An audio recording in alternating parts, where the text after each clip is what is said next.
వాగర్థావివ సంపృక్తౌ వాగర్థ ప్రతిపత్తయే జగతః పితరౌ వందే పార్వతీ పరమేశ్వరౌ. ఆదిత్యాయ చ సోమాయ మంగళాయ బుధాయ చ గురుశుక్ర శనిభ్యశ్చ రాహవే కేతవే నమః. శృంగేరి జగద్గురు పీఠాధిపతులకి కంచి పీఠాధిపతులకి నమస్కారములు తెలియజేసుకుంటూ కార్యక్రమాన్ని ప్రారంభిద్దాం. ద్వాదశ రాశులకు సంబంధించి 1 జూలై నుంచి 15 జూలై వరకు వివిధ రాశుల్లో జన్మించినటువంటి వారికి ఏ విధంగా ఉండబోతుందో తెలుసుకునే ముందు గ్రహ సంచారం గురించి తెలుసుకుందాం. వృషభ రాశిలో శుక్రుడు, అలాగే మిథునంలో రవి గురువు, కర్కాటకంలో బుధుడు, సింహంలో కుజ కేతువు, అలాగే కుంభంలో రాహువు, శని మీనంలో 13 జూలై నుంచి శని వక్రీకరించే స్థితి పొంది ఉంటారు.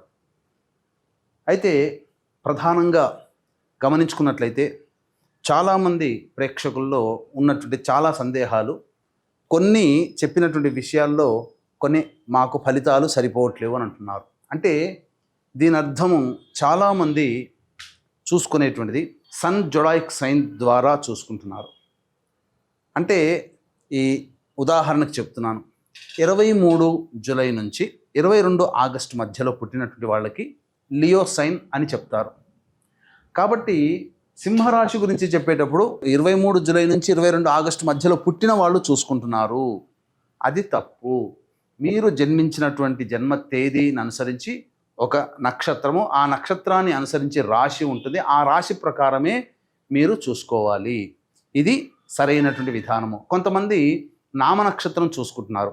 ఉదాహరణకి శ్రీనివాస్ అని చెప్పి అనుకున్నాం అనుకోండి, చాలామంది సి అనే అక్షరం ఈ శతభిష నక్షత్రంలో ఉంటుంది కాబట్టి కుంభరాశికి చూసుకుంటున్నారు, తులారాశికి చూసుకోవాలి. కృష్ణవేణి అన్నప్పుడు మిథున రాశి చూసుకుంటున్నారు, అది కూడా తులారాశి, అలా చూసుకోవాలి. కాబట్టి మనం అనేక విధాలుగా ఈ శాస్త్ర ప్రకారము మనకు ముందుకు వెళ్ళినట్లయితే తప్పకుండా ఆ ఫలితాలు అనేటువంటివి మనకు సరిపోతాయని చెప్పవచ్చు. ఇక ఆలస్యం చేయకుండా వివిధ రాశుల వారికి ఈ 1 జూలై నుంచి 15 జూలై వరకు ఏ విధంగా ఉండబోతుంది, ఆదాయ వ్యయాలు, ఖర్చులు, అలాగే పరిస్థితుల అనుకూలత, ఇవన్నీ కూడా క్లుప్తంగా మనం తెలియజేసుకునే ప్రయత్నం చేద్దాం. ద్వాదశ రాశులలో భాగంగా 10వదైనటువంటి మకర రాశిలో జన్మించినటువంటి వారికి జూలై 1వ తారీఖు నుంచి 15వ తారీఖు వరకు ఏ విధంగా ఉండబోతుందో తెలుసుకునే ప్రయత్నం చేద్దాం. ప్రధానంగా శుక్రుని యొక్క సంచారము అనుకూలంగా ఉన్నటువంటి కారణం చేత విలువైనటువంటి వస్తువుల్ని కొనుగోలు చేస్తారు. సంపూర్ణముగా గృహంలో మంచి శుభవాతావరణం ఉంటుంది. ఇదివరకు కోల్పోయినటువంటి ప్రేమని మళ్ళీ తిరిగి పొందే అవకాశం ఉంటుంది. ఇప్పటి వరకు మీకు ఎవరైతే స్త్రీలు శత్రువులుగా ఉన్నారో వాళ్ళు మీకు అనుకూలంగా మిత్రులుగా మారే అవకాశం ఉంటుంది. అన్ని విధాల స్త్రీలతో సహాయ సహకారాలు పొందడం ద్వారా అనుకున్నటువంటి పనులను పూర్తి చేసుకోగలుగుతారు. ఇక రవి యొక్క సంచార ప్రభావం అనుకూలంగా ఉన్నటువంటి ఈ కారణం చేత నిరుద్యోగస్తులకి చాలా శుభమైనటువంటి పరిణామాలు. ఉద్యోగము ప్రయత్నం చేస్తే ఉద్యోగము లభించి తీరుతుంది. ఆల్రెడీ ఉద్యోగం చేస్తున్నటువంటి వాళ్ళకి మంచి స్థితిగతులు కలుగుతాయి. ఇంక్రిమెంట్స్ కానీ ప్రోత్సాహకాలు కానీ కలగడం ద్వారా మంచి స్థితిలో ఉంటారు. ఉద్యోగ భద్రత మీకుంటుంది. గురు సంచారము అనుకూలంగా లేని ఈ కారణం చేత ప్రధానంగా ధనాన్ని నష్టపోవాల్సినటువంటి పరిస్థితి, సంతానం మూలకంగా ఖర్చుల సమస్యలు పెరుగుతాయి. అలాగే పిత్రార్జితము లేదా స్వార్జితము నష్టపోయే అవకాశం ఉంటుంది. కాబట్టి పెట్టుబడులు ఏ విధంగా పెట్టకపోవడమే చాలా మేలనేటువంటి విషయాన్ని గమనించుకోవాలి. అలాగే బుధగ్రహ సంచారము కూడా అనుకూలంగా లేదు.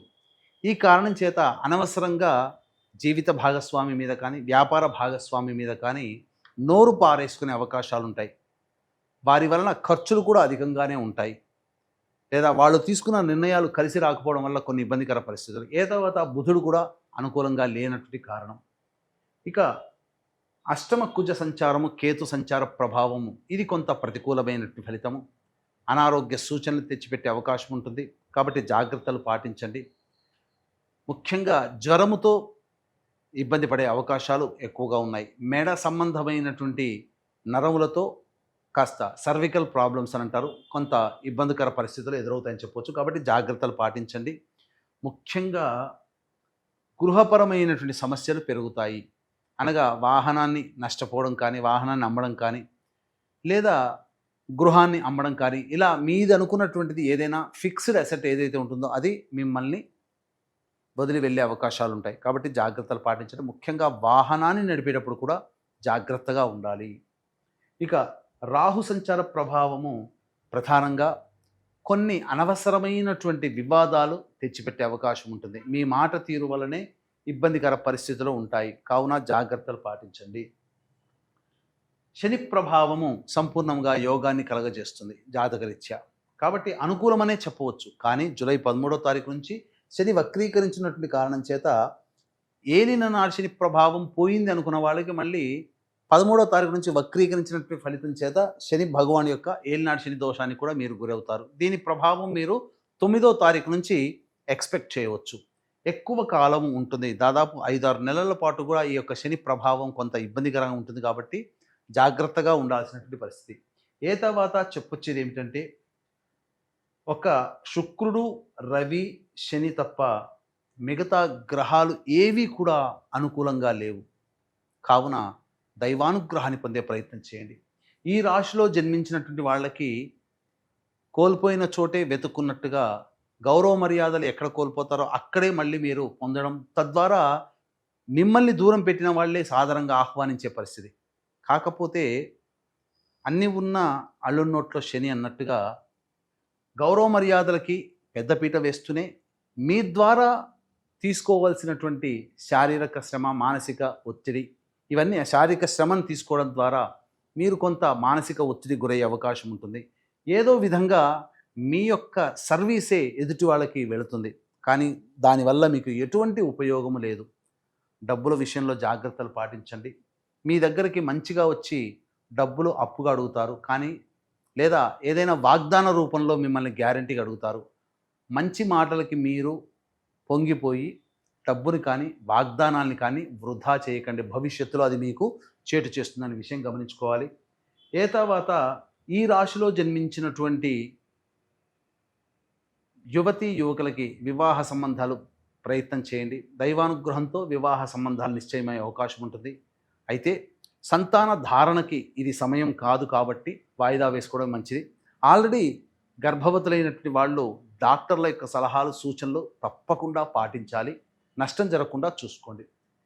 ఏ తర్వాత సాధారణమైనటువంటి ఫలితాలు ఈ యొక్క మకర రాశిలో జన్మించినటువంటి వారు పొందుతారని చెప్పవచ్చు.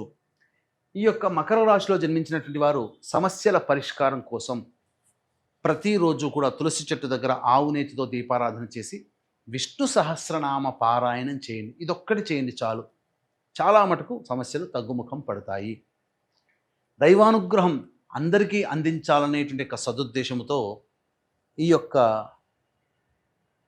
మకర రాశిలోతో పాటుగా మిగతా అన్ని రాశిలో జన్మించినటువంటి వారికి జాతకరీత్యా కలుగు విద్య, వివాహ, ఉద్యోగ, దాంపత్య, అనారోగ్య సమస్యల నివారణకి, గృహ సమస్యలు, కోర్టు సమస్యలు, శత్రు సమస్యల నివారణకి మరియు ఈ సంబంధించినటువంటి అనగా వారాహి నవరాత్రులు 9 రోజుల పాటు జరిగేటువంటి 9 దేవతల యొక్క హోమాది కార్యక్రమాలు మరియు మేష, మిథున, కర్కాటక, సింహ, కన్య, వృశ్చిక, ధనస్సు, కుంభ, మీన రాశిలో జన్మించినటువంటి వారికి శని దోష నివారణ పూజలు, హోమాలు అనేటువంటివి జూలై 5వ తారీఖు రోజున సాయంత్రం 7 గంటలకి ప్రారంభమవుతాయి.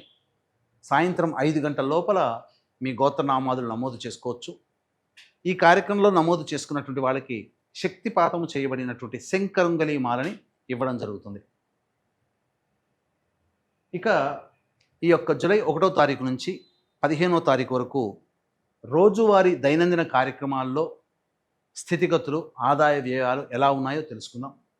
1వ తారీఖు రోజున, 2వ తారీఖు, 3వ తారీఖు రోజున మానసికమైనటువంటి ప్రశాంతత లోపిస్తుంది. సంతాన మూలకంగా విభేదాలు, ఖర్చులు పెరుగుతాయి. అనవసరమైన ఖర్చులు పెరగడం, ఆదాయం లేకపోవడం, తద్వారా కొంత మానసిక ఒత్తిడికి గురయ్యే అవకాశం ఉంటుంది. ఎటువంటి నిర్ణయం తీసుకోలేనటువంటి పరిస్థితి ఒక జిగ్జాగ్ లాగా ఉంటుందని చెప్పవచ్చు. ఇక 4, 5, 6, 7, 8 తేదీలలో జాతకరీత్యా అన్ని వృత్తి, ఉద్యోగ, వ్యాపార రంగాల్లో ఉన్నటువంటి వాళ్ళకి అన్ని విధాలుగా సహాయ సహకారాలు మెరుగవ్వడం, ధనపరమైనటువంటి సమస్యలు తీరడం, ఆదాయం ఎక్కువగా ఉండడం, ఖర్చులు తక్కువగా ఉండడం లేదా ఖర్చుకు మించిన ఆదాయం లభించడం ద్వారా అన్ని విధాలుగా సమస్యల్ని అధిగమించగలుగుతారు. విందులు వినోదాల్లో సంతోషంగా గడుపుతారు అని చెప్పవచ్చు. 9, 10, 11 తేదీల్లో ప్రశాంతత లోపిస్తుంది, ఏ పని చేయాలన్నా అడ్డంకులు వస్తాయి, సరిగ్గా నిద్ర పట్టదు, సకాలానికి భోజనం చేయలేనటువంటి పరిస్థితి, అనవసరమైన ఖర్చులు పెరుగుతాయి, దూర ప్రాంత ప్రయాణాలు కూడా గోచరమవుతున్నాయని చెప్పవచ్చు. 12, 13 తేదీల్లో గనక చూసుకున్నట్లయితే ప్రధానంగా ఈ యొక్క మకర రాశిలో జన్మించినటువంటి వారికి పెండింగ్లో ఉన్నటువంటి పనులను పూర్తి చేసుకుంటారు. ధనాదాయం చాలా చక్కగా ఉంటుంది. పాత మిత్రులను కలుసుకొని విందులు వినోదాల్లో పాల్గొంటారు. ఇక 14, 15 తేదీల్లో మీ యొక్క వాక్కు వల్లనే కుటుంబ సభ్యులతో కానీ, ఇంట బయట ఇతరులతో కానీ కొంత విభేదాలు వచ్చే అవకాశం ఉంది కాబట్టి జాగ్రత్తలు పాటించండి. ఏది ఏమైనప్పటికీ కూడాను ధన నష్టం కూడా జరగబోతుంది 14, 15 తేదీలో. కావున ఏ తర్వాత చెప్పొచ్చేది ఏమిటంటే 1వ తారీఖు 9, 10, 11, 14, 15 తేదీలో ఖర్చులు అధికంగా ఉంటాయి కాబట్టి జాగ్రత్తలు పాటించండి. ఇంతకుముందు చెప్పుకున్నట్టుగా సమస్యల పరిష్కారం కోసం తులసి చెట్టు దగ్గర ఆవు నేతితో దీపారాధన చేసి విష్ణు సహస్రనామ పారాయణం చేయండి.